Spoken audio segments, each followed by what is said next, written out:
네, 안녕하세요. 데일리아드 이슈 김전입니다. 시작 전에 구독과 좋아요 버튼 꼭 눌러주시고요. 그럼 2월 23일 데일리아드 이슈 시작하겠습니다.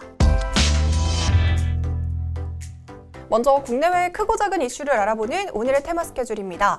첫 번째 스케줄은 현대차의 차세대 전기차 아이오닉5 공개입니다. 아이오닉5는 순수 전기차로 오늘 유튜브를 통해서 세계 최초로 선보입니다. 이 아이오닉5와 관련한 이야기는 뒤에서 더 자세하게 짚어드릴게요. 네, 두 번째 스케줄은 빅히트의 실적 발표입니다. 빅히트는 올 들어서 YG엔터와 네이버 이렇게 연이은 메가딜을 성사시킨 데 이어서 유니버셜 뮤직과의 협업 소식까지 호재로 이어지면서 주가도 반등하기 시작했습니다. 특히 오는 23일에 빅히트가 상장된 후 처음으로 실적을 내놓는 거고요. 증권업계에서는 올해 실적은 더욱더 성장세를 보일 것으로 전망하고 있습니다. 네, 세 번째 스케줄은 하나 머스트 스펙 7호의 공모 청약입니다. 기업 인수 목적 회사고요. 이 하나머스트 스펙 7호가 23일과 24일 이틀 동안 공모 청약을 진행합니다.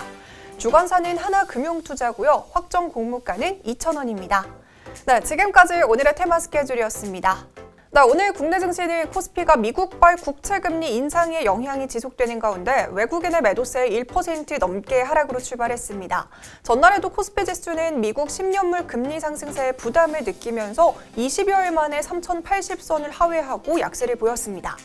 네, 이렇게 최근 코스피는 한 달 넘게 횡보를 이어가고 있는데요. 그동안 개인들이 지수를 이끌었지만 지금은 대기자금인 투자자 예탁금은 물론이고요. 이 거래 자금까지 모두 줄어가면서 상승 동력을 점차 잃어가고 있습니다. 경기 회복 도중에 미국을 중심으로 금리 인상 움직임이 가시화되면서 이 위험 자산인 주식이 투자 우선순위에서 밀려나는 모습입니다. 네, 오늘도 역시나 장 초반 지수는 하락으로 출발했습니다. 그리고 3,050선을 밑돌기도 했는데요. 시총 상위 종목들도 대부분 하락세를 보인 가운데 포스코 강판과 캔코아 에어로스페이스는 이틀 연속으로 급등세 이어갔습니다. 네, 이어서 오늘의 주식시장을 들썩이게 한 오늘의 특징주 살펴보겠습니다. 첫 번째 특징주는 이수 앱지스입니다. 러시아가 개발한 코로나19 백신인 스푸트니크 V의 위탁 생산 기업으로 이수 앱지스를 비롯해서 바이넥스 등 7개사가 참여하는 것으로 최종 확정이 됐다는 소식이 전해졌습니다.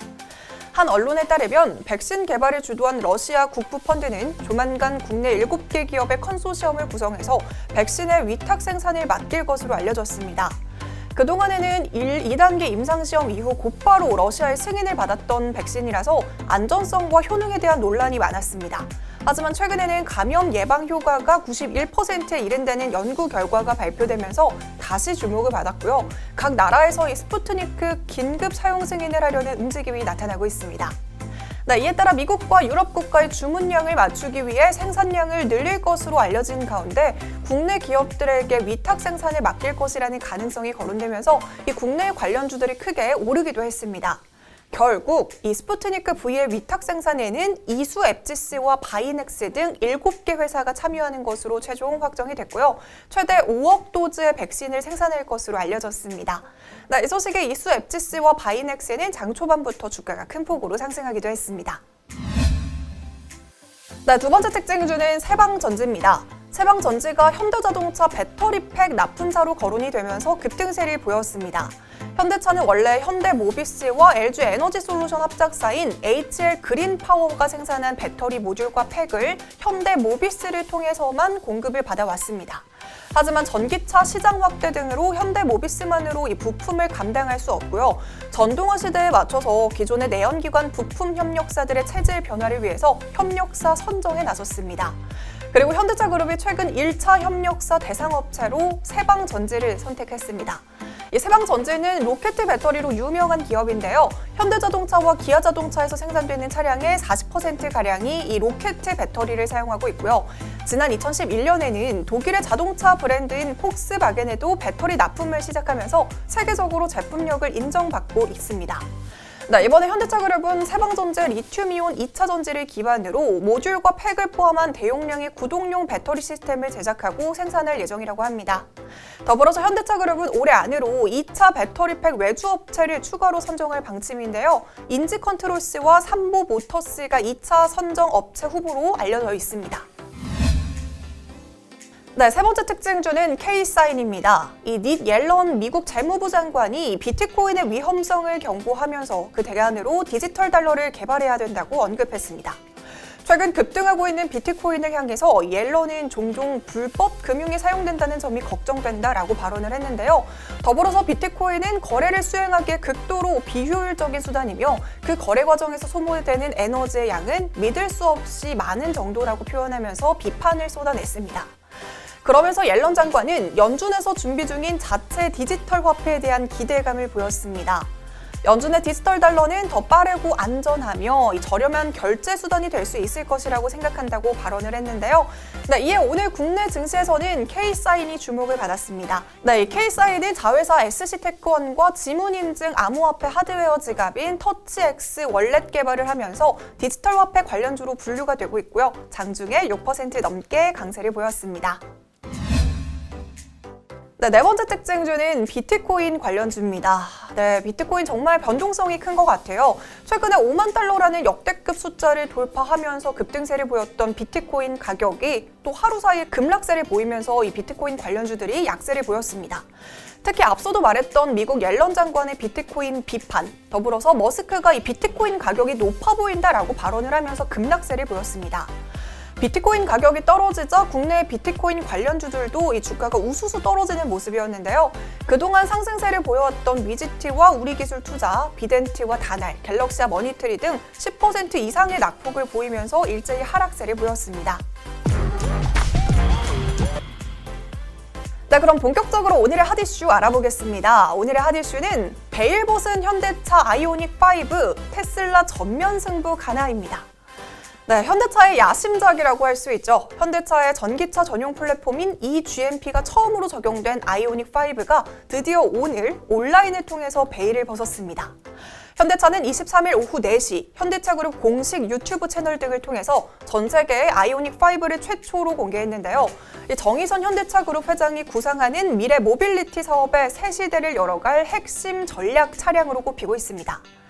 여기서 이 GMP를 사용해서 만든 전기차는 내연기관 플랫폼을 사용한 것에 비해서 원가가 절감이 되고요. 배터리와 속도, 주행거리, 디자인 등 모든 면에서 성능이 향상됩니다. 그리고 이 아이오닉5는 현대차의 이 GMP 아이오닉의 첫 번째 모델이기도 한데요. 전기차에 대한 기대감과 더불어서 이 차별화된 디자인으로 공개 전부터 많은 관심이 집중되어 왔습니다. 네, 일단 아이오닉 뭐가 다를까요? 먼저 크기는 기존의 투싼과 비슷한 수준의 크기지만요. 이 전기차 특성상 내부는 아이오닉5가 더 넓은 것으로 보입니다. 아무래도 전기차인 만큼 충전 후의 주행 거리가 굉장히 중요한 부분이 될 것 같은데요. 1회 충전으로 최대 500km 이상을 주행할 수 있고요. 또 800V 충전 시스템을 갖추고 있습니다. 그럼 충전 시간이 오래 걸리는 게 아니냐 이렇게 우려를 할 수 있을 것 같은데요. 초고속 급속 충전기를 사용하면 18분 이내로 80% 충전이 가능하다고 합니다. 네, 그럼 본격적으로 차별화된 디자인이란 과연 무엇일까요? 네, 일단 커다란 틀에서 보면 아이오닉5의 헤드램프와 후미 등 휠 등에는 아이오닉 브랜드의 핵심 디자인 요소인 파라메트릭 픽셀이 적용이 됐습니다. 네, 여기서 이 파라메트릭 픽셀이란 이미지를 구성하는 최소 단위인 픽셀을 형상화해서 디자인한 아이오닉5만의 차별화된 디자인 요소고요. 아날로그와 디지털을 융합해서 세대를 관통한다는 의미까지 내재되어 있습니다. 전면에는 현대차 최초로 상단부 전체를 감싸는 클램셀 후드를 적용했다고 합니다. 외관뿐만 아니라 실내 역시 굉장히 특별한데요. 최적화된 공간 설계로 공간 활용도를 높였을 뿐만 아니라 탑승자 모두를 위한 거주 공간이라는 테마를 더해서 차별화된 내부 디자인을 갖췄습니다. 아이오닉5의 가장 큰 특징을 하나만 딱 꼽으라고 한다면 바로 이 평평한 바닥이라고 할 수 있습니다. 이 GMP가 적용되면서 내연기관차의 구조적인 한계였던 실내 터널부를 없앨 수 있게 됐습니다. 제가 또 특별하게 느껴졌던 것은 바로 자연 친화적인 소재와 친환경 공법이 차량에 적용이 되었다는 점입니다.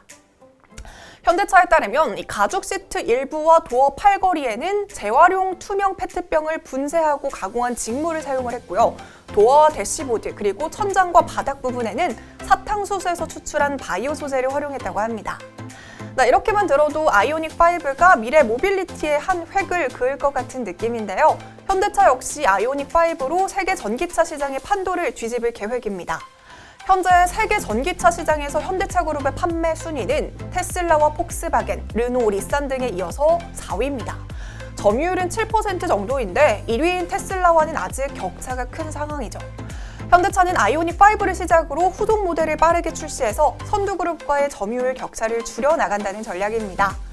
오늘 공개된 아이오닉은 다음 달 유럽을 시작으로 순차적으로 전 세계에 출시를 해서 이 폭발적으로 성장하는 전기차 시장에서 주도권을 공고히 할 계획입니다.